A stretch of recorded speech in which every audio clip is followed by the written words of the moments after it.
Então, em nome de Jesus, damos início a esse estudo desta manhã, com a graça de Deus. Mais uma vez aqui trazendo uma história, uma biografia. Sempre gosto de voltar a isso. E da última vez, nós tínhamos trazido a história da conversão de Guilherme Miller. Uma história maravilhosa que acompanhamos e vamos dar continuidade à sua história. Agora falando sobre a pregação de Guilherme Miller. Antes de entrarmos em sua biografia, vamos abrir nossas Bíblias e ler alguns textos iniciais. O primeiro é em Salmos, no capítulo 138 e o verso 6. Os 3 versos bíblicos que nós vamos ler de introdução vão ilustrar muito bem a experiência desse servo de Deus. Então, o primeiro é o Salmo 138 e o verso 6. Belas palavras aqui de Davi, dizendo assim: ainda que o Senhor é excelso, atenta todavia para o humilde, mas ao soberbo conhece-o de longe. Então, é um exemplo de humildade que nós vamos ver nessa figura de Guilherme Miller. O próximo texto é Provérbios, capítulo 30, verso 5. Provérbios 30 e o verso 5. Nós vamos ver nessa experiência, já vimos anteriormente que ele perdeu sua fé, tinha se tornado deísta, depois ele se converte, né? E aqui nós vamos ver a continuação da história. Provérbios 35 diz: toda a palavra de Deus é pura, escudo é para os que confiam nele. Então vemos a importância, o valor da palavra de Deus. A palavra de Deus, ela não contém erros, inverdades, mas sim pureza completa, e serve de escudo para aqueles que confiam não só na palavra, mas no próprio Deus que originou este livro maravilhoso. E o último texto bíblico, Apocalipse, no capítulo 1 e o versículo 3. Apocalipse, capítulo 1, verso 3, comecinho do livro, diz assim: bem-aventurado aquele que lê, e os que ouvem as palavras dessa profecia, e guardam as coisas que nela estão escritas, porque o tempo está próximo. Então, bem-aventurado não somente aquele que lê, mas aquele que ouve e guarda as palavras registradas, então. E ainda é advertido: o tempo está próximo. Bom, vamos entrar então aqui na história. Após a sua conversão, Guilherme Miller se tornou um grande estudioso da palavra de Deus. Começando com Gênesis, ele estudou a Bíblia inteira sem usar comentários, pois queria descobrir o que Deus e a Bíblia revelava, o que o Deus então revelado na Bíblia, né, dizia a ele. Então ele não usou nenhum tipo de comentário humano, apenas usou a concordância de Cruden. O que ele fazia com essa concordância, né? Quando ele encontrava uma palavra da qual ele não conseguia entender o significado dela nas Escrituras, ele a procurava na concordância, que indicava outros textos em que era usada a mesma palavra. Após esse exame, ele ficava mais seguro do significado das palavras. Então é um bom método, né? Um método extremamente simples e eficiente de estudo da Bíblia. Você saber onde mais na Bíblia trata daquele tópico, usa aquela palavra, para você entender o que a Bíblia quer passar para você, a unidade de toda a Escritura que forma a compreensão. Ele escreveu que só prosseguia à medida que o significado de diversas passagens era desvendado, para que eu me livrasse dos empecilhos a respeito de qualquer misticismo, enganação ou de quaisquer contradições. Como notamos, então, ele não tinha pressa ao ler as Escrituras. A preocupação dele era entender cada verso. Então, o seu estudo durou 2 anos, de 1816 a 1818, ele se deteve nesse estudo da Bíblia inteira, né? Seu animado testemunho a favor das Escrituras é este: vi que a Bíblia apresentava um Salvador exatamente como o de que eu precisava, e fiquei perplexo ao descobrir como um livro, considerado por muitos não inspirado, podia expor princípios tão perfeitamente adaptados às necessidades de um mundo caído. Fui compelido, forçado, a admitir que as Escrituras devem ser uma revelação de Deus. Elas tornaram-se meu deleite, e em Jesus encontrei um amigo. Então, ele, ao estudar a Bíblia, percebeu tudo isso. Ele se tornou o homem de um livro só. Não que ele não lesse outros livros, né? Mas apenas a Bíblia Sagrada estava em outra categoria, como infalível, como inspirada por Deus. Então, todas as suas crenças deveriam ter origem nela. E aí, nós vemos ele alguns anos mais tarde escrevendo a um jovem amigo pastor: você deve pregar a Bíblia, provar todas as coisas pela Bíblia, falar da Bíblia, exortar segundo a Bíblia, orar conforme a Bíblia, amar a Bíblia e fazer tudo o que estiver a seu alcance para que os outros também a amem. Durante o resto de sua vida, ele manteve essa firme convicção da autoridade infalível das Escrituras Sagradas para a fé do cristão. Guilherme exaltou a Bíblia da forma que Deus deseja. Ele considerava um tesouro que o mundo não é capaz de comprar. Ele dizia que, além dela trazer paz e firme esperança do futuro, sustenta a mente e provê uma arma poderosa para derrubar a infidelidade. Fala sobre os acontecimentos futuros e revela quais são os preparativos necessários para estar pronto. Então, é uma arma poderosa, é um precioso tesouro. Quantas ilustrações aqui poderíamos trazer? E, inclusive, ela nos traz o que? Um relato sobre o que vem, o porvir, para que nos preparemos, para que estejamos prontos quando vier. Então, realmente é um livro que nós temos que dedicar tempo, seguir esse exemplo de Miller, dedicar tempo a esse incomparável livro, e nada fortalecerá mais nossa fé na divina inspiração da Bíblia do que lê-la. Porque muitas vezes as coisas são estudadas, digamos assim, de maneira de fora, né? Em vez de entrar de fato e se aprofundar. A mesma coisa vale para os escritos de Ellen White. Aqueles que porventura ainda têm alguma dúvida, algum tipo de incerteza, será que realmente ela foi uma mulher inspirada por Deus ou só foi uma boa senhora cristã que deu bons conselhos? Ou ela foi uma mensageira, uma profetisa de fato? Aqueles que tiverem dúvida, não há melhor método. A gente pode explicar, relatar como ela recebia as visões, uma série de detalhes nós poderíamos trazer aqui, mas nada melhor do que lê-la. Você tem que ler e dizer aonde que está errado algo aqui, onde que ela se colocou contra as Escrituras, porque se fosse uma profeta falsa, eventualmente até inspirada por Satanás, porque Satanás consegue o quê? Fazer elementos sobrenaturais também com alguém, né? Mas se fosse assim, o que Satanás faria? Desviaria as pessoas o quê? Da verdade. Ele não iria direcionar as pessoas para a verdade bíblica, de jeito nenhum.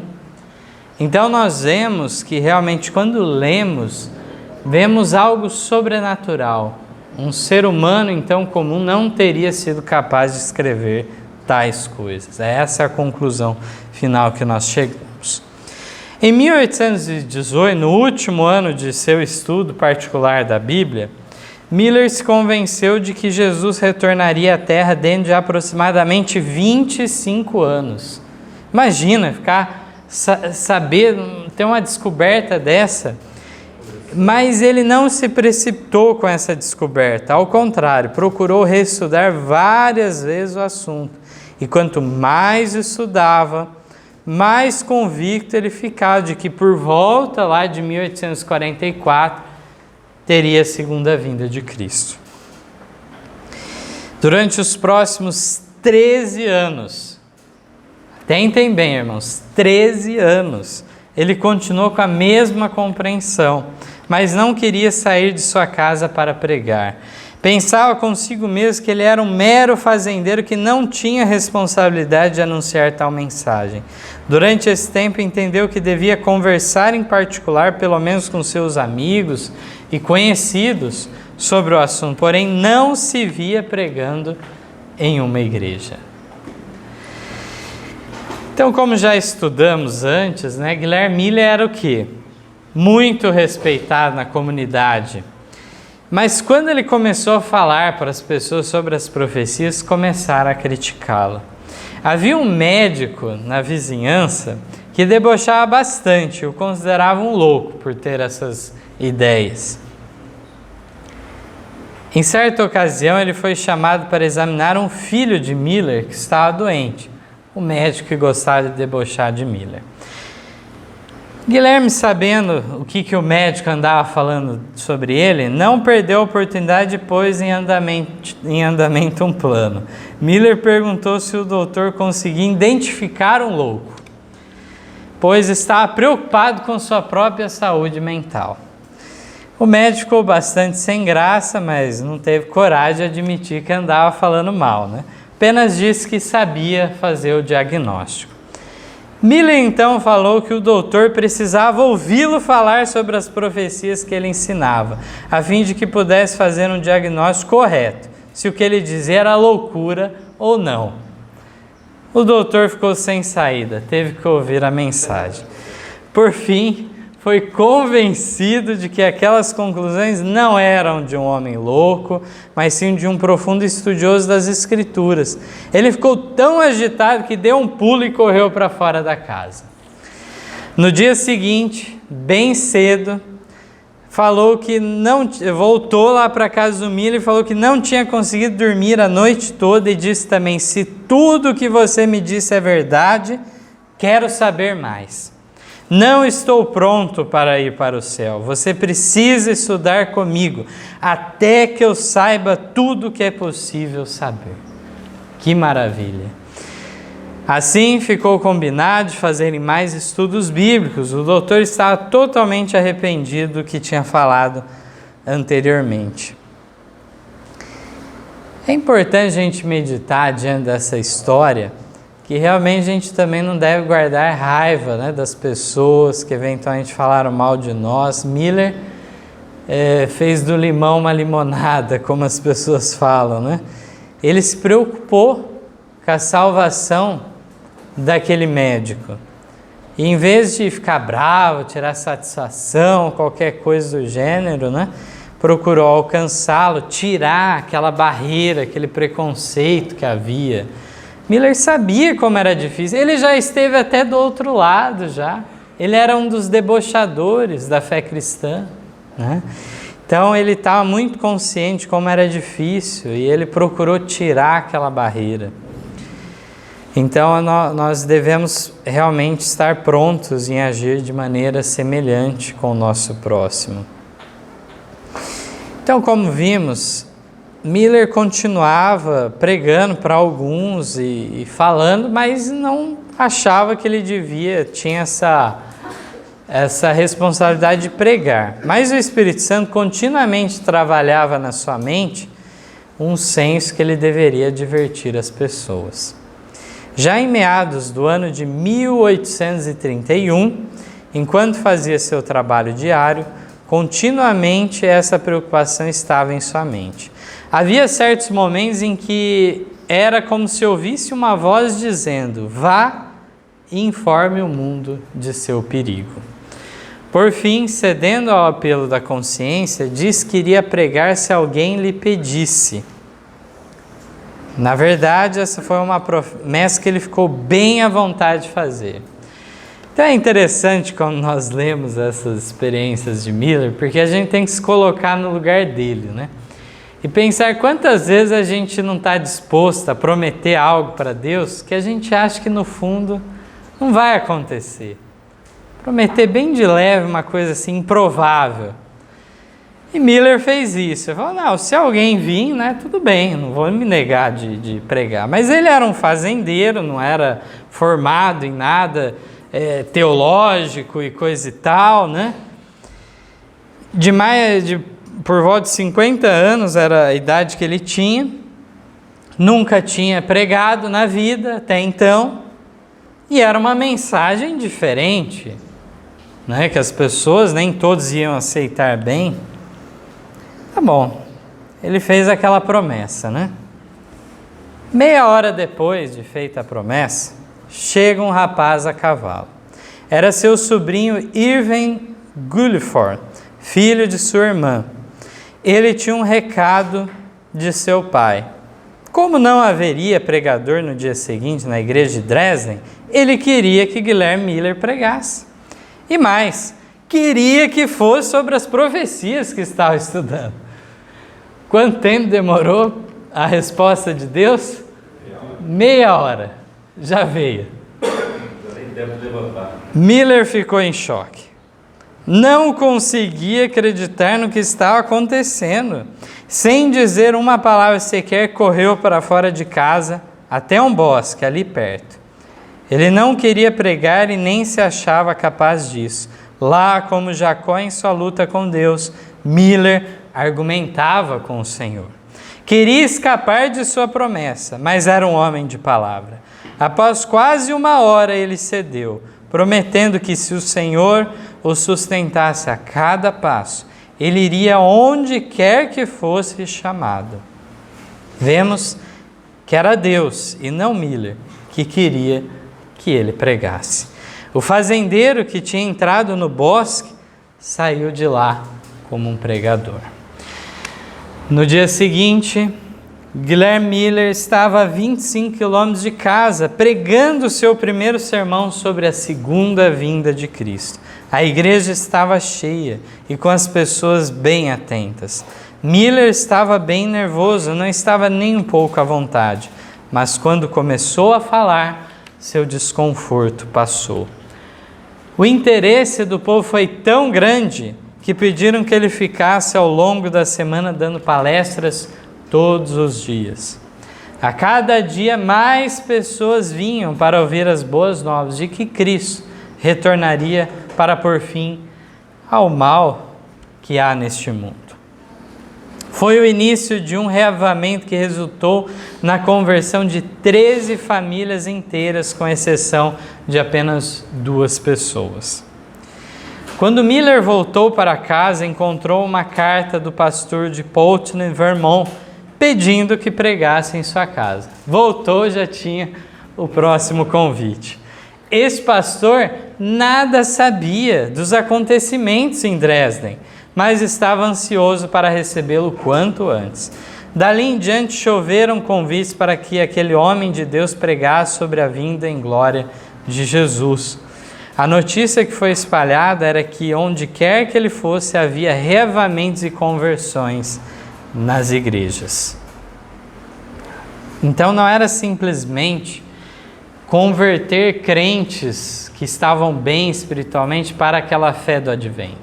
Pessoas que estavam desviadas estavam sendo alcançadas por essa mensagem que Miller apresentava. Então ele viu a mão de Deus nisso tudo. Como pode? Aquele pastor nada sabia da sua primeira pregação e estava mandando um convite de longe para ele ir pregar. Então fica essa lição, que realmente Deus quer mensageiros que poucos se consideram. Esses que desconfiam das suas próprias capacidades são os mais fiéis servos de Deus. É essa humildade de Miller que o capacitou a ser útil. Do contrário, não seria passado por alto por Deus. Sabemos bem. Continuando um pouco mais aqui a história agora, sobre esse movimento do advento que começa a surgir. Como vimos, em 31 foi sua primeira pregação. Em 1839 surge um outro personagem, Josué Wilhelm Heims, pastor da idade de 35 anos, que ouviu pela primeira vez a pregação de Miller, nesse ano de 39. Até então, Guilherme só ia às cidades e vilas onde era convidado. Após a reunião, Heims foi ao encontro de Miller e lhe perguntou se ele pregaria nas grandes cidades caso fosse convidado. Sua resposta foi que sim, e deste modo Josué Heims lhe abriu várias portas em diversas cidades importantes. Foi numa dessas campanhas evangelísticas, né, que chegou a mensagem à família Harmon, da qual a jovem Ellen participava lá no Maine, e ouvindo então uma pregação do próprio Miller, né? Diz aqui que ele entendeu rapidamente, o Heims, a urgência que deveria se dar para anunciar a mensagem. O tempo estava o quê? Escoando. E aí Heims então começa a publicação de revistas, livros, para a mensagem ser espalhada. Ele iniciou a revista Sign of the Times, Sinais dos Tempos. Também editou uma coleção de hinos que faziam referência ao segundo advento de Cristo. Era um líder destacado e a partir então disso se espalha mais rapidamente pelo país, e mesmo outros países são beneficiados com essas publicações que começam a ser feitas nos Estados Unidos. Heims ainda se destacou com a realização das reuniões campais, né? Algo bem característico daquela época, né? As tendas que eles formavam, extremamente grandes. Então, de 1842 a 1844 foram feitas 130 reuniões campais. Em alguns casos, para que se acomodassem toda a multidão, chegaram a montar uma tenda gigante que conseguia comportar 4.000 pessoas. Apesar de não haver números exatos dessa época, se estima, numa estimativa humilde, assim, que cerca de 100.000 pessoas aderiram a esse movimento e por volta de 200 pastores se uniram de maneira mais formal, mas havia muitos outros ainda e muitos colaboradores voluntários também. Josias Litch também é outro interessante de destacarmos. Era um pastor metodista que teve seu primeiro contato com a doutrina que Miller ensinava através de uma literatura que um amigo seu pediu para ler, para que deste modo ele pudesse criar uma refutação consistente dos ensinamentos de Miller. Olha que interessante. Um amigo tinha a literatura do Miller, ele falou: olha, você é bem capaz, é um teólogo formado, lê esse material e cria uma refutação para a gente. Ele leu e, claro, né? Achou que ia ser fácil, ia refutar tudo que o Miller disse, se convenceu da exatidão da mensagem. Seu encanto foi tanto que durante o verão de 1838, escreveu um livro de 200 páginas que falava acerca da breve volta de Cristo em torno de 1844. Então, em vez de ele refutar ele mesmo, ele criou um livro, então, ainda enfatizando, dando alguns dados mais exatos, e é nesse livro também que ele deu sua interpretação de Apocalipse 9, que falava da queda do Império Turco ou Otomano, e ele predisse antes da data, baseado no cálculo que havia em Apocalipse 9, que a data era 11 de agosto de 1840, e nessa data o Império Otomano se submeteu às nações europeias e perdeu então sua supremacia. Então nós vemos como isso deu, assim, esse fato fortaleceu aquela interpretação que era o quê? Um dia em profecia equivale ao quê? A um ano literal. Então esse princípio de ano anunciado em Números, em Ezequiel, nós vemos que foi estabelecido de maneira tão exata, que o Josias Litt foi capaz o quê? De dar dia, mês e ano. E assim ocorreu o fato. E aí então isso criou mais força, a mensagem ia se expandindo. O Josias Litt também foi editor do Jornal do Advento, Trombeta de Aviso, também dos Sinais dos Tempos, e assim por diante, escreveu folhetos. No ano de 1842 surgiram também os diagramas proféticos, coloridos, que ajudavam as pessoas a visualizarem melhor as imagens proféticas e os cálculos que eram feitos. Eles foram desenvolvidos por Carlos Fitt e Apollos Haley. Então, neste movimento da década de 1840, vemos um paralelo de como deveria ser a nossa igreja hoje. Lá eles tinham muitos colaboradores voluntários. Não eram apenas os pastores que faziam o trabalho de dar a mensagem, mas cada um dos membros sentiam a necessidade de ajudar, e assim mais pessoas eram levadas à salvação por meio dessa mensagem de conversão a Cristo e a ardorosa esperança de reencontrar, dentro de poucos anos, o nosso Senhor e Salvador. A história, claro, continua. Numa próxima oportunidade, podemos dar continuidade a essa experiência, mas dessa parte da qual lemos nesta manhã, temos preciosas lições a serem tiradas. Aquele homem que era um fazendeiro de meia idade, que não tinha pretensão alguma, abalou o mundo então com sua mensagem. Muitos vão criticá-lo.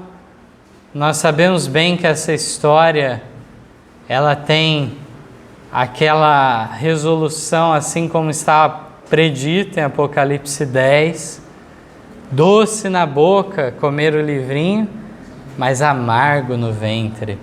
Sabemos bem, essa situação ocorre.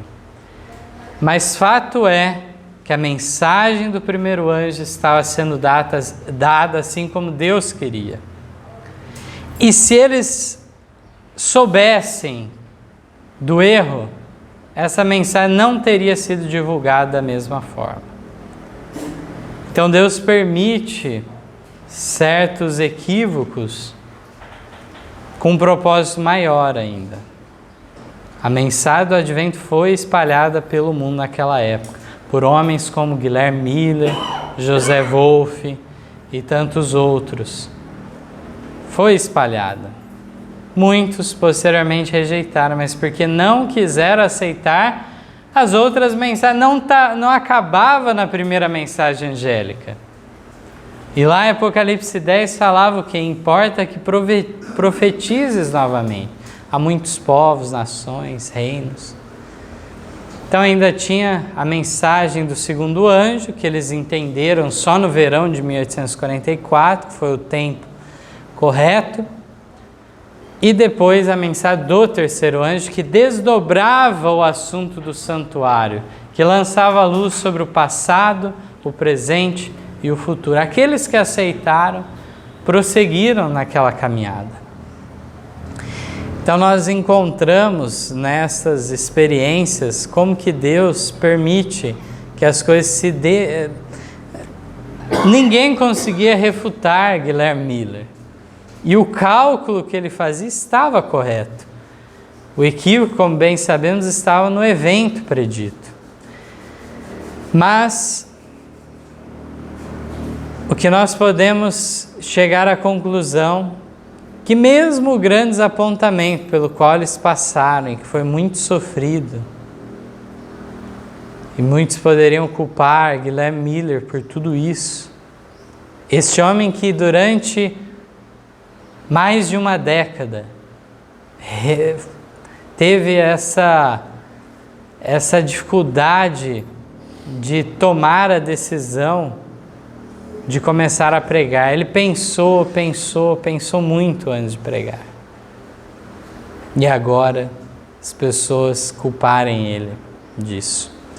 Mas era da providência de Deus. E vamos lembrar que por mais amarga que tenha sido a experiência daqueles adventistas apontados, ainda mais dura foi a experiência dos discípulos. Então nós temos outras histórias, outros paralelos, não é algo inédito.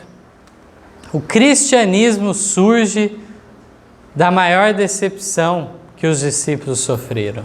E o adventismo surge da maior decepção que tiveram. Então nós vemos na experiência daqueles discípulos que esperavam instaurar do reino terrestre de Cristo,